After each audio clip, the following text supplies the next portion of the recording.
So just want to talk about the history of the school and the founding and how it all started. I remember September 7th, 2005, our first day of actual classes at Pacifica. It was very surreal. We had 42 students, 25 ninth graders, and 12 10th graders. And that's how we started. We had 8 staff. And we walked in the building at 8 a.m. as a community, and it was just a great first day. It was different because I came from a school of 2,500, and to come to a school with like 50 people on campus was just different. But it was a time we began to craft our culture and our vision for the school. So that was a great first day. Let me back up a couple years and share some thoughts with you all about how it all started. In 2002, I got a letter in the mail from Kent Crawford. Kent Crawford was our founding board president at Pacifica. And he sent a letter to about 50 people saying, hey, listen, I'm interested in education. I'm interested in education on the West Side. And I'd love to talk to you about the idea of a Protestant independent high school with academic rigor on the West Side of Los Angeles. And so soon I got that letter, and we were considering what we were going to do. Did we stay in LA? Did we move? We were looking all over the place for homes, and that letter was really impactful to us. And so we came to a very first meeting in 2002 to talk about an idea of a school. There was 14 of us that responded to that letter. And those 14 people committed to be together on Monday nights for 2 hours for a couple of months, maybe 6 meetings, just to talk about education. And we got in a room, we talked about our own experiences in education, what we liked about the West Side, what other options there were on the West Side, and what it might look like to form an independent Protestant high school that would be a player in the educational market. Not the only option, of course, but an option, a good option. We felt like there were some good secular schools, some good Catholic schools, but no Protestant independent high school on the West Side. And so we had this wonderful conversation for 3 or 4 months about what things might look like, our backgrounds. And then from there, we continued to meet. We just met and talked more about vision and mission. And we argued a lot about what it should look like. We argued about a mission statement. Every word in the mission statement was argued about, talked about, vetted for a long time. Every word was intentional. And so we came up with a mission statement, core values, a philosophy of education, and then we started writing a business plan. And the more and more we talked, the more excited we got about Pacifica. It wasn't even called Pacifica. We didn't even have a name for it at that point. The original name that we came up with was Westside Christian High School. And I remember how that changed. Mike Minchin, one of our founders, who was a marketing expert, basically said, we can't call it Westside Christian High School. It's got to be called Pacifica Christian High School, after the Pacific Ocean and PCH, and it just stuck, and everyone loved it. So we began to talk about the name, we talked about the business plan, and the circle began to grow from 14 to 20. And we did that for 2 years, maybe a year and a half to 2 years. We talked and prayed and thought about this school. And then about 2 years into it, the group came to me and said, hey, we'd like you to be the founding head of school. I was surprised but open. Along the way, I felt like I would do anything at the school. I was excited about the possibility of founding a school. You don't get that opportunity that many times in your life, so I felt like that was a great possibility. And so when they came to me, Sue and I were very surprised and very excited. We prayed about it for several weeks. I was already in a good position. I was the director of a performing arts school that was thriving, of 300 students and raising money, and I felt like it's nice to leave something when you're excited about what you're doing and more excited also about what you're going to. It wasn't like I was running from something. So we prayed about it and we said yes to it. And so in 2004, July 1st, 2004, I was hired as the founding head of school. And the first thing I did was hire Joan Crawford. That was the first thing, to be the principal of the school. And so Joan was an outstanding leader, an outstanding, strong Christian woman, and she had a vision for education, and also she complemented my weaknesses. She was very organized, very present. I'm very big picture, and so we just complement each other. And I grew because of her as a leader, and it was really neat to found the school with her. And then we hired David O'Neill to be our admissions director and to do kind of everything under the sun. And the first 6 months, David worked for us for free, which is amazing. And so the three of us began to build this school along with Kent Crawford and Craig Johnson and Jeff Ennis and Peter Olmsted and the whole group. There's more, Mike Minchin, Monty Minchin, and we began to hire faculty and staff to start 0 year. And we began to meet Monday nights, Tuesday nights, Wednesday nights. So Monday nights was academics. We just met to talk about academics. And we brought people into the room who were experts in academics, even friends of mine, friends of others, that we just began to build that academic circle. Tuesday nights we met about athletics, and Wednesday nights we met about fundraising, and Thursday was about property. And so we had these different meetings going all along, and we began to build that circle, build relationships, build a curriculum, build a vision and mission, and it was very exciting to do that. The big issue was property. Where was the school going to be? And so I know that Oaks Christian started 5 years before us, and they did an amazing job starting Oaks Christian. Their original goal, I believe, was to start on the west side of LA, but they couldn't find a property large enough that the city would approve. So Oaks moved out to Westlake. Had Oaks been in West Los Angeles, we probably all would have worked for Oaks. And they did an amazing job and have been amazing mentors to us over the years. So we began to look for this property, and we found a building on the corner of 26th and Cloverfield. And we began to work with the city on this building. And the city came to us after about 1.5 years of working with them and said, Jim, we're not going to be able to approve this building or guarantee you approval for another probably 2 years and a lot more money. And so I asked the city, said, how can we open up in Santa Monica in 9 months? Because that was our timeline to open up in 2005. And they told me, you have to find a school that closes down and that you could go in and exist and build under their existing CUP. And so we said, oh, that's going to be difficult. We don't know how that's going to happen. 2 weeks later, we got a call from Pilgrim Lutheran, and they said to us, hey, we're closing our school after 50 years. And we said, tell us that again. And they said, we're closing our school after 50 years. We heard you're looking for a space. And we just thought that was God's providence, that we would be provided with this great opportunity on 18th and Wilshire Boulevard in a beautiful building. And so as Pilgrim was closing their school, and that we were all mourning that, we were opening Pacifica at 18th and Wilshire, and we've been there for 20 years. And we're just so delighted to be partners with Pilgrim Lutheran, and that partnership has developed over the last 20 years.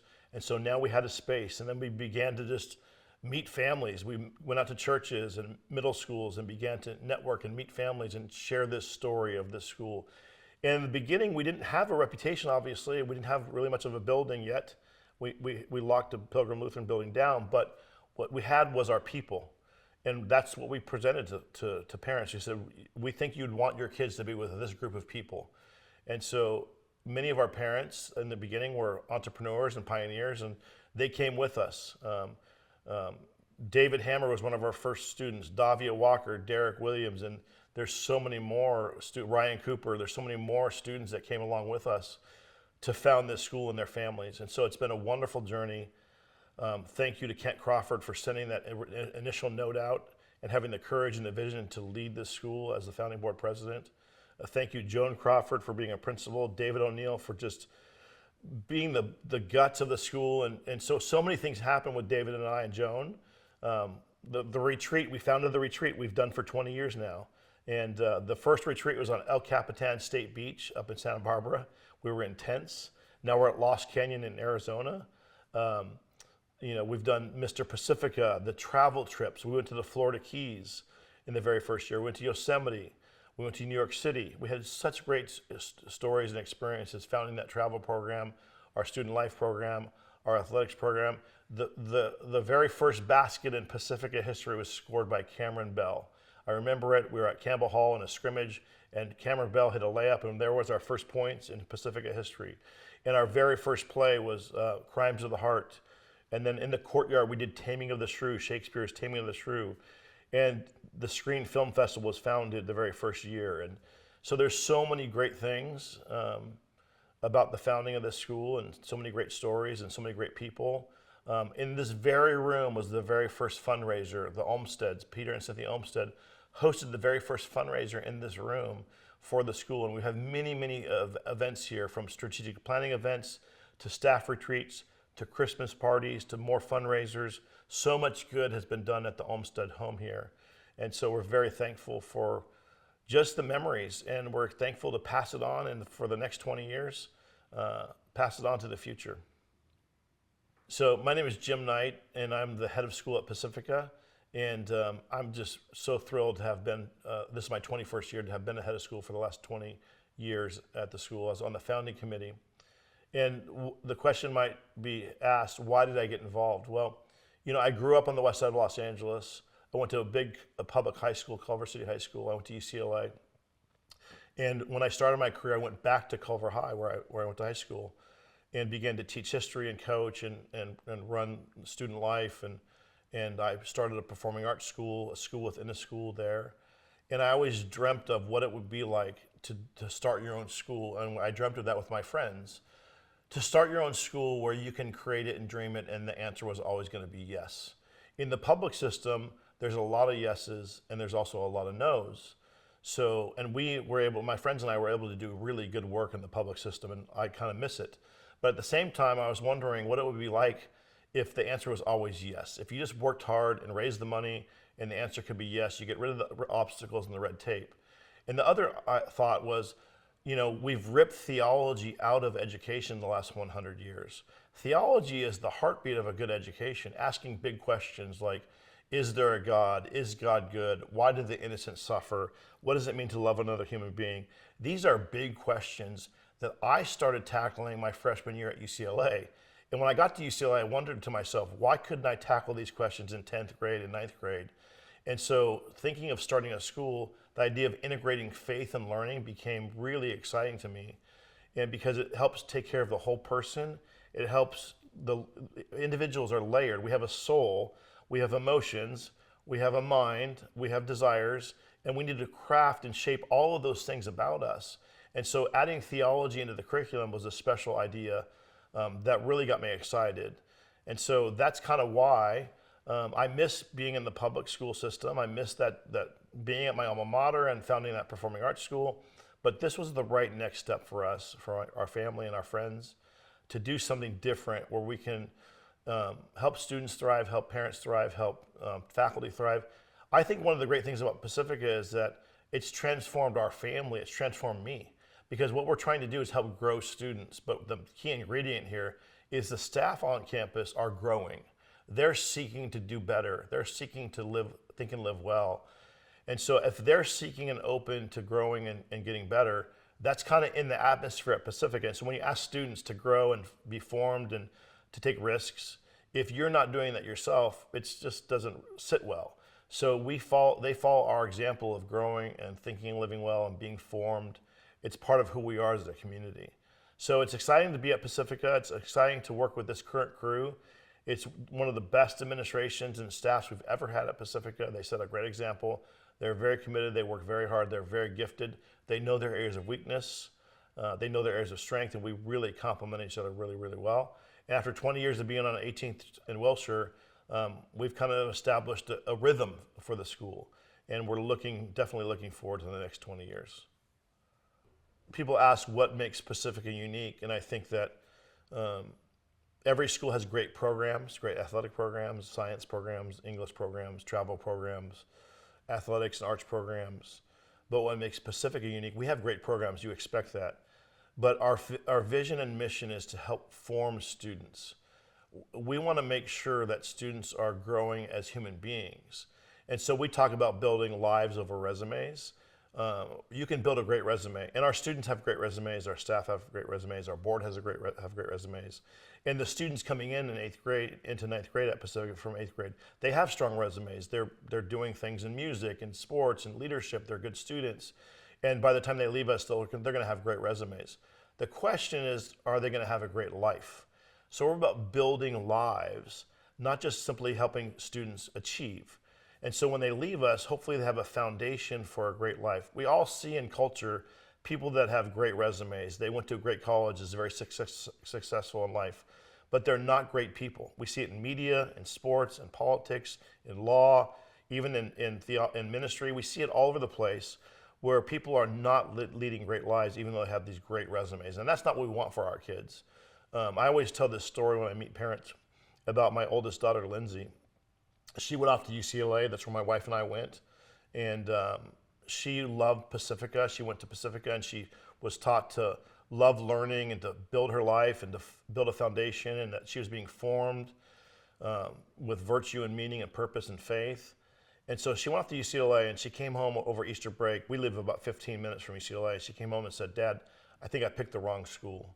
And I said, "Lindsay, tell me more about this." She says, "All my friends, they don't really like school. They don't like to read. They're trying to get through it. They're trying to take the easiest classes they can to find to get through. They have it all mapped out. They know exactly what they want to do.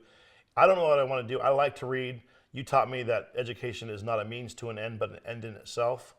And so maybe I should have gone to a different school where there were more people that were pursuing the type of education that I like." And so we had this great pep talk. I said, "Lindsay, you're building your life. You know who you are and whose you are. And you can do anything you want to because you have direction and meaning and purpose in life. You'll figure out the actual details of what you'll do, but you know who you are." And so she said, "Thanks, Dad, for the pep talk. I appreciate it." So after Easter break, we went back up to UCLA. I took her the 15-minute drive up to UCLA. And when I went to UCLA, there were 3,000 people that lived on the hill. Now there's 10,000 people that live on the hill up there. And so Lindsay got out of the car. We were in the drop-off. There's people everywhere coming back from the airport, just so many people coming back from break. And I got out of the driver's side. She got out of the passenger side, and she walked into the crowd. And as she walked away, she turned around and she looked at me. And I said, "Hey, Lindsay." And I yelled out after her. I said, "Hey, Lindsay, go build your life." And she smiled, and she looked at me, and she turned around and disappeared into the crowd. And at that point, I knew she knew that she was in a good spot. So we want Pacificans to build their life, not just a resume. We want Pacificans to be formed with meaning, purpose, and virtue, and there's nothing more exciting than that. So that's what stands out to me about Pacifica. We have great programs, but at the very heart of it, we're forming human beings. We're not just simply delivering information, and working with a staff that gets that, that does that, and that can be intentional. We're all rowing in the same direction is exciting every single day. So that's what we wanted for Pacifica. That's why I came to Pacifica, and that's what we're doing at the school. You know, we're 20 years old, and it's a big marker. And so this whole year, it's been redundant. People have been hearing me say more about the 20th birthday and that celebration. So it's kind of in the water. But I think that just celebrating our founders, you know, the people that came along in the beginning, not everyone's still at Pacifica, but there's some. You know, Matt Benedetto is in, I think, his 17th, 18th year at Pacifica. Scott Comer is 18th, 19th year at Pacifica. Craig Johnson has been on the board since the very beginning. Jeff Ennis has been on the board since the very beginning. Dick and Florence Reeson. I mean, you know, there's Joanna Ennis, my wife Sue. There's so many, the Minchin family. There's so many people that are part of this legacy. And what I'm excited about is celebrating that group. And the group that's come along since then, even this year, who are diving in to make the school special.